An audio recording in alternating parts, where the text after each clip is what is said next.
چنانچہ احادیث میں ایسے واقعات موجود ہیں کہ ایک شخص صرف اپنے جو قرض دار لوگ ہیں ان کے ساتھ سہولت کا معاملہ کرتا تھا کہ قرض اگر دے دیا تو اس کے بعد مل گیا نہیں ملا تو اس کو معاف کر دیا، یہ اس کا وتیرہ تھا۔ تو اللہ تبارک و تعالی نے اس بنیاد پر آخر میں اس کی بخشش کر دی کہ تو دنیا کے اندر اپنا مال لوگوں کے قرض دیتا تھا اور وہ قرض دار قرض نہیں لوٹا سکتے تھے تو اس کو معاف کر دیتا تھا کہ چلو میں نے تمہیں معاف کر دیا۔ تو یہ ہو کر کہ تیرا اپنا مال نہیں، تیری اپنی جان نہیں، تو اپنا مال نہ ہونے کے باوجود اس قدر ایثار کرتا ہے، تو میں تو سارے سخیوں کا سخی ہوں، تو ایثار کا زیادہ حقدار میں ہوں، آج میں بھی اسی ایثار پر فیصلہ کر کے تیری بھی بخشش کرتا ہوں۔ اللہ اکبر۔ تو دیکھیے، تو جانی اور مالی عبادات پر ساری بنیاد ہے۔ تو دنیا کے اندر انسان غلط کسوٹی اور معیار جب مقرر کر بیٹھتا ہے تو جان کا صرف بھی غلط راستے میں لگاتا ہے۔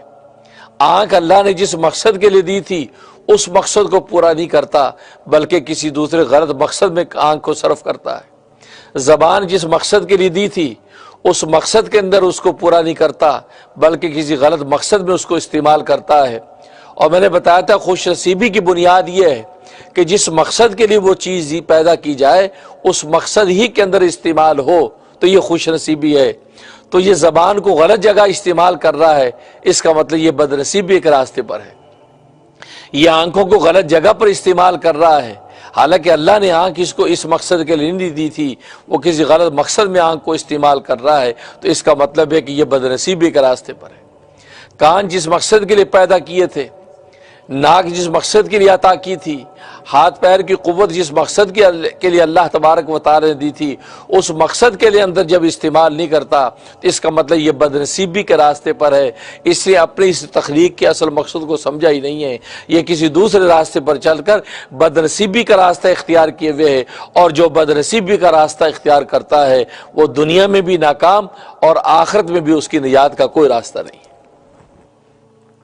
لیکن جو یہ بات سمجھ لیتا ہے کہ آنکھ کے پیدا کرنے کا اصل مقصد کیا تھا تو آنکھ کو صحیح مقصد میں استعمال کر رہا ہے، کان اور ناک اور ہاتھ پیر کی ساری قوتیں اور حواس کو صحیح مقصد میں استعمال کر رہا ہے کہ جس مقصد کے لیے پیدا کرنے والے نے اس کو عطا کی تھی، تو یہ خوش نصیب انسان ہے، اور خوش نصیب انسان دنیا میں بھی کامیاب ہے اور آخرت میں بھی اس کے لیے نجات کا پروانہ جاری ہو جائے گا۔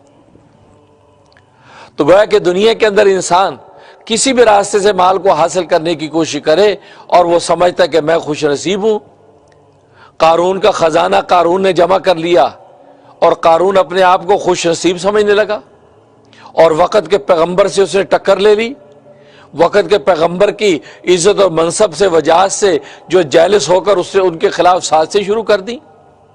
تو اللہ تبارک و تعالیٰ نے اس قارون کو مال سمیت زمین کے اندر دھنسا دیا۔ تو گویا کہ دنیا کے اندر جب کسی کے پاس علم صحیح نہ ہو، اس کی صحبت اچھی نہ ہو،